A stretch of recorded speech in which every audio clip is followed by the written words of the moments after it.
Hello everyone, Ms. Tran here again. Now in this video I'm going to show you how to create an account on CFNC.org. But first, what is CFNC.org and why should you make an account? So CFNC is the College Foundation of North Carolina. It's a wonderful organization that helps with lots of college-related things. So it is the resource that you can use to send your transcripts electronically for free to any North Carolina college or university. They have lots of career resources, like how to get to a career, what kind of careers there are.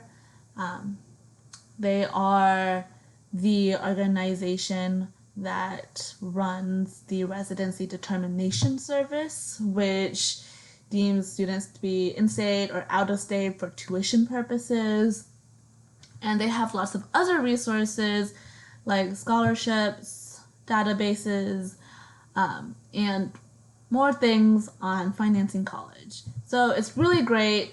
Most students in North Carolina are going to use CFNC.org for something or the other, unless you're only applying to out-of-state colleges and universities.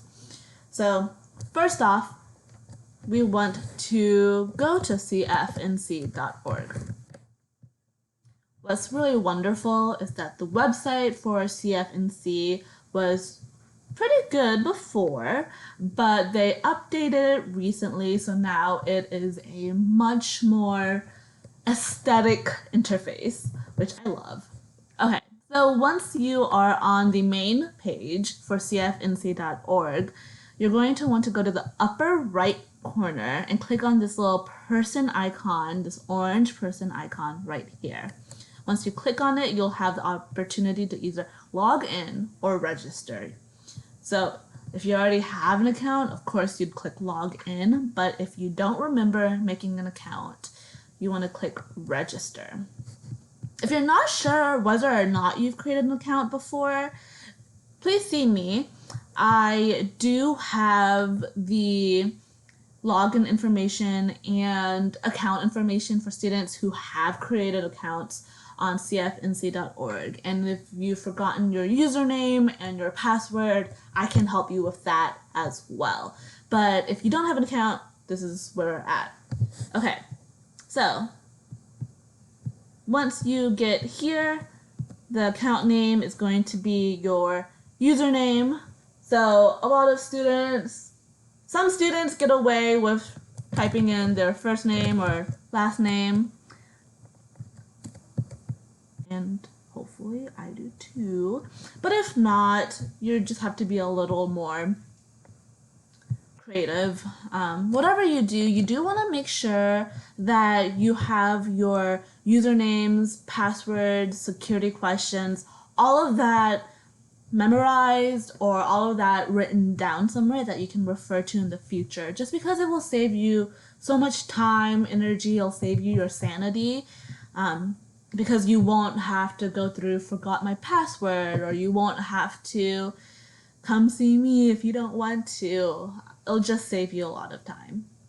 Okay, so after you choose an account name, a password, I wish they had all of the password requirements on the side, but let's see if, okay, so it must be at least 8 and at max 100 characters long. I don't know who would have a password of 100 characters long, but I'm gonna type in Northern. So it looks like the password requirements aren't much besides having to be 8 characters long, because I don't have any numbers in there, no special characters. I did have one uppercase letter, but it doesn't even require one uppercase or one lowercase letter. So pretty simple password you can use.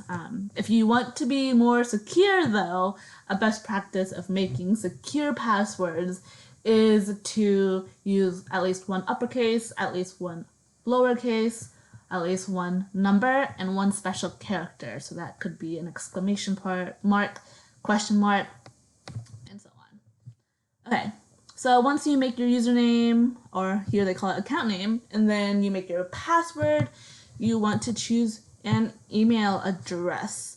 So I know a lot of students like to use their school email, but for college-related things like making an account for CFNC.org or any other college-related account, really, you do want to use a personal email, and that's for a couple of reasons. Now, your school email is going to expire sometime after you graduate, so you do want to keep access to your CFNC account and receive communication from CFNC past graduation just in case you are applying to college later.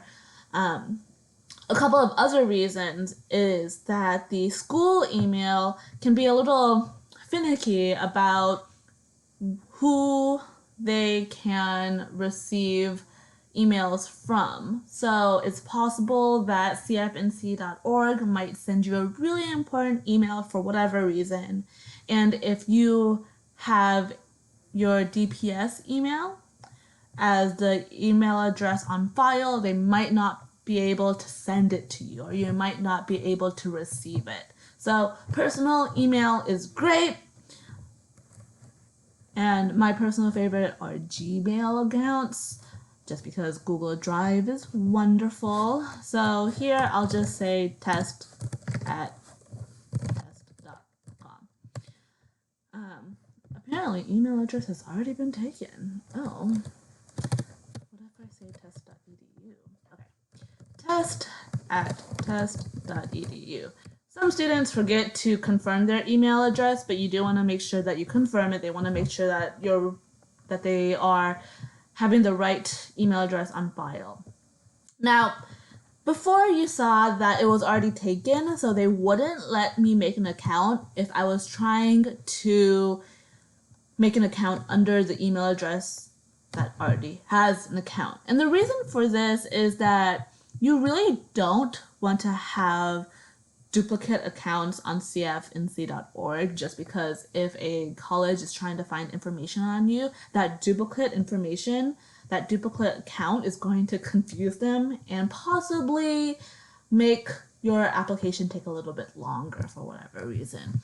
So just a reminder, if it is saying that you already have an account that is registered to your email address, ask me or try to go through the forgot my username, forgot my password function, something so that you are not creating an additional account.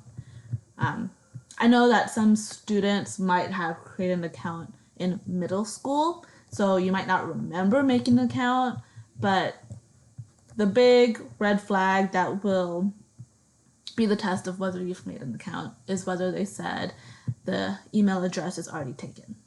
All right. Okay. And then next part, security question. So if you forget your password, the security question is going to help you recover your password or reset your password. So you want to pick a question that you know the answer to.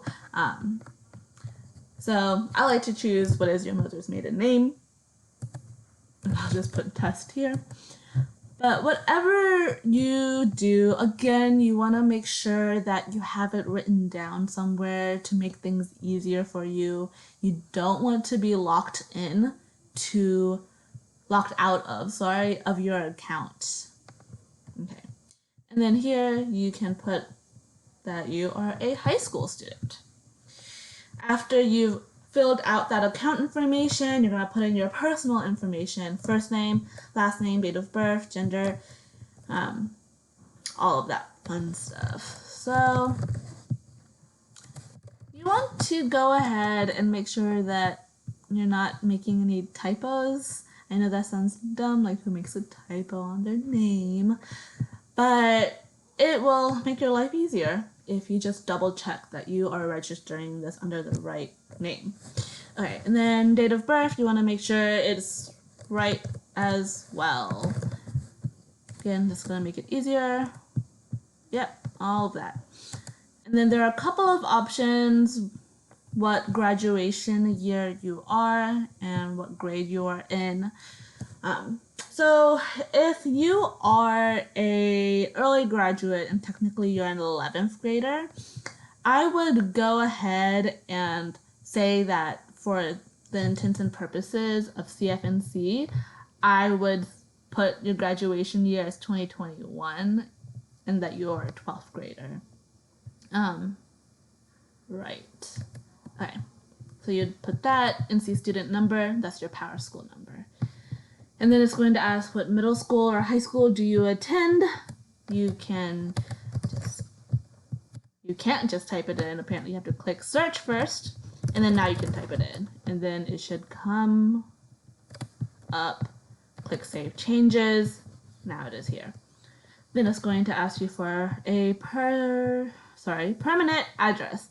Just type it in, make sure it's right. If you've moved, make sure you're putting in that new address that you live in now. And then mailing address. If your mailing address is the same as your permanent address, click this button. My mailing address is the same as my permanent address. This is going to make your life easier because you don't have to retype everything then. And then once you filled all of this out, you can click register and you will have made your account on cfnc.org. And you will then be able to do all the things that you get to do now that you have an account, such as request a transcript or save all of your results from different interests or career inventories that you've done. All of that stuff. And then you'll be good to go. Alrighty, that's it for this video. Let me know if you have any questions.